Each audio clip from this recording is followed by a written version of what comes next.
at some point, I would imagine things will change, but we really haven't done the really tough sanctions yet. We can do the tough sanctions, and all options are open, so we may be doing that.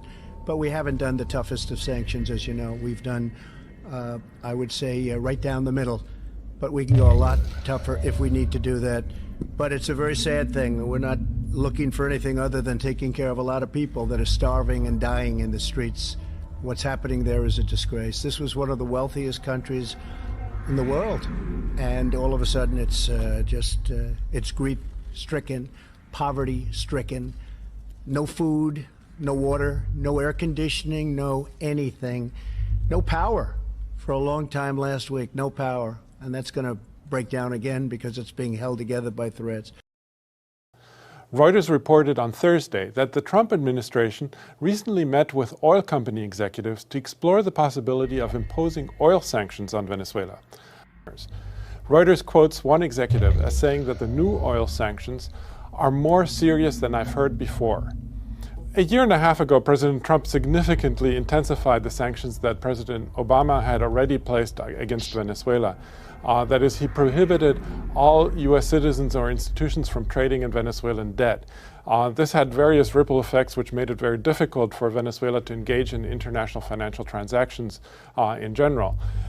Tell us about the broader consequences these financial sanctions of the Trump administration have so far had on the Venezuelan economy. Yes, well, most of the impact hasn't really been reported here because I think the basic theme in the media is that everything that's gone wrong in Venezuela is a fault of the government. And of course, the government says there's an economic war, and they don't want to acknowledge that.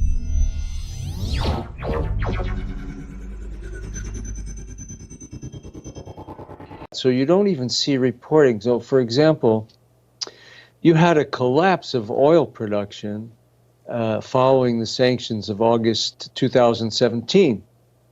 And you can see this on the graph.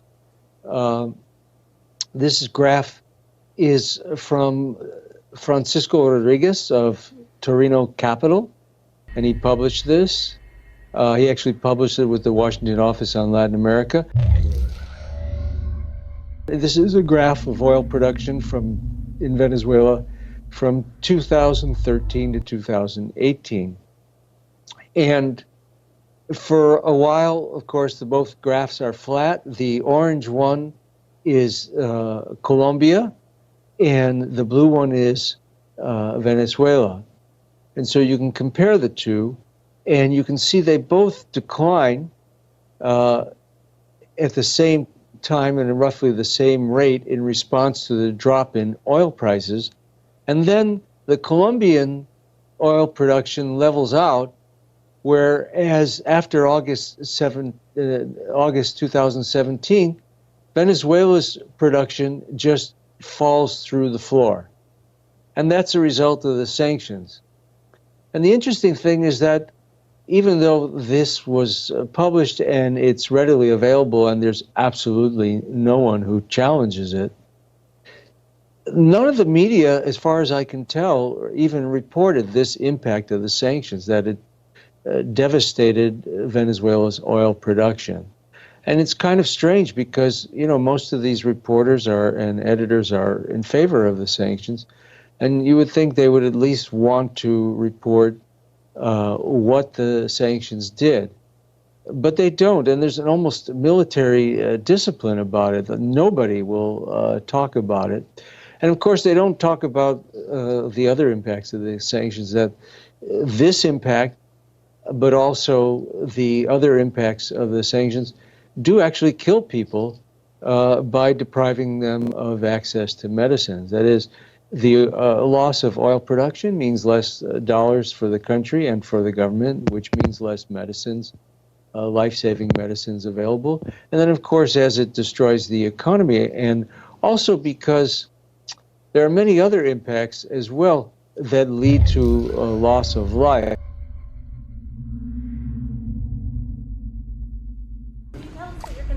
For Venezuela, what options are on the table right now to deal with this mess? We have many options for Venezuela. And by the way, I'm not going to rule out a military option. We have many options for Venezuela. This is our neighbor. This is, we're all over the world, and we have troops all over the world in places that are very, very far away. Venezuela is not very far away, and the people are suffering, and they're dying. We hope our friends in the EU will soon follow the United States, Canada, and many Latin American nations in sanctioning the Maduro regime. We need everybody involved. The citizens of Venezuela have endured immense suffering, poverty, starvation, and dangerous political unrest under Maduro's oppressive socialist regime. Joining me is Monica DeBole, Senior Fellow at the Institute, to discuss the United States sanctions against Venezuela and the impact additional sanctions could have on the president and the Venezuelan populace. Thank you for joining me. Thank you. So why did Secretary of State Tillerson visit Central and South America? So the main purpose of the visit was really to get support, regional support, from a lot of these countries for more sanctions on Venezuela, and specifically for sanctions on PDVSA, the state-owned oil company. The reason why this is important to get that kind of support is that there are a lot of countries, specifically Caribbean countries, so that's why Jamaica, for example, was one of the countries that Secretary Tillerson visited. Those countries do depend on Venezuelan oil quite a lot. Why do we need more sanctions on Venezuelan oil? So the sanctions that have been in place so far are sanctions on individuals. So President Maduro himself is under sanctions. A number of senior people in his government are under sanctions. There are some officials from PDVSA who are also under sanctions, but it affects essentially individuals. The state-owned oil company is not under sanctions. There are no sanctions on Venezuelan imports, oil exports.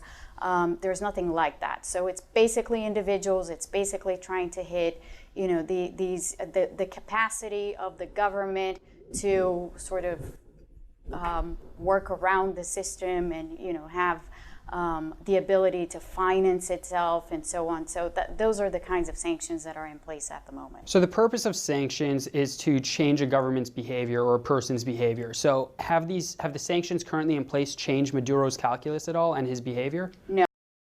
They have played into Maduro's hand in the sense that he has been able to turn the narrative around and say back to the Venezuelan people, the reason why you're suffering is because we are under sanctions. So it's very much like what Cuba used to do when this was an issue. For them. How would additional sanctions against PDVSA change Maduro's behavior, or will it? I don't know if it will. It will hurt quite a bit the Venezuelan people. So the country is already under severe distress, humanitarian distress.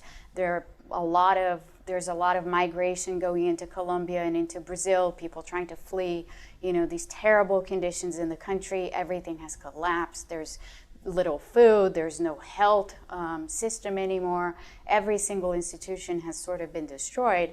And really, the people who are already suffering from all of these things, they're going to be the most hit by sanctions. How it will change sort of this equilibrium between hurting the regime and hurting the Venezuelan people. The way that it's been playing out is it's hurting the Venezuelan people, and it's not doing much in terms of putting pressure on the regime at all.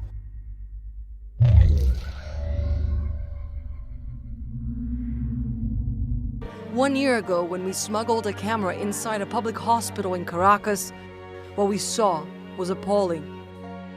In the emergency room, patients had to bring their own blankets and food. Only one elevator worked, and it transported everything: pregnant women and their newborns, dead bodies, and even garbage. Today, people tell us things have only gotten worse. Economic depression has crippled Venezuela for more than 3 years. According to the International Monetary Fund, GDP contracted 10% last year, and inflation surpassed 800%. Venezuelans had already been struggling with crippling shortages of food and medicine. And over the past few months, several gas stations ran out of petrol. So people here found themselves queuing for the only thing Venezuela was supposed to have left: fuel. The country with the world's largest oil reserves can no longer satisfy its own demand and is said to be importing 100,000 barrels a day of gasoline. Oil has been both Venezuela's blessing and curse. It is the platform on which everything in the country was built. The oil industry has powered the economy, financed governments and revolutions, including the one by Hugo Chavez.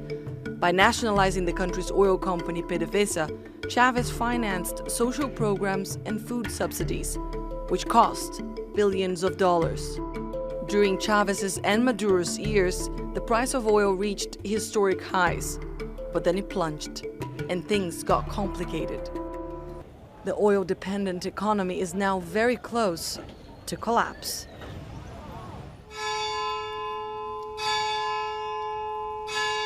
Turn the podium over to Stephen Mnuchin. For this purpose, we're going to announce sanctions against Petróleos de Venezuela, Sociedad Anima, or PDVSA, as it's known by its Spanish acronym, the state-owned oil monopoly. We have continued to expose the corruption of Maduro and his cronies, and today's action ensures they can no longer loot the assets of the Venezuelan people.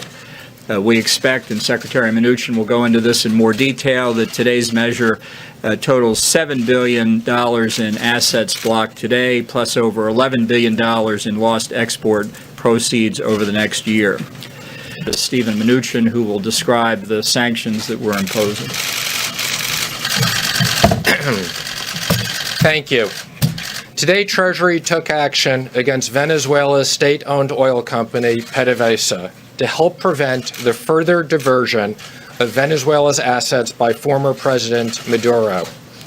The United States is holding accountable those responsible for Venezuela's tragic decline. We will continue to use all of our diplomatic and economic tools to support interim President Guaido, the National Assembly, and the Venezuelan people's efforts to restore their democracy. PDVSA has long been a vehicle for embezzlement, for corruption, for Venezuelan officials and businessmen. Today's designation of PDVSA will help prevent further diversion of Venezuela's assets by Maduro and will preserve these assets for the people of Venezuela where they belong. The path to sanctions relief for PDVSA is through the expeditious transfer of control to the interim president or a subsequent democratically elected government who is committed to taking concrete and meaningful actions to combat corruption. Now, the action means that Maduro's embattled government would lose access to one of its most important sources of income and foreign currency, along with around $7 billion in assets of the state-owned company.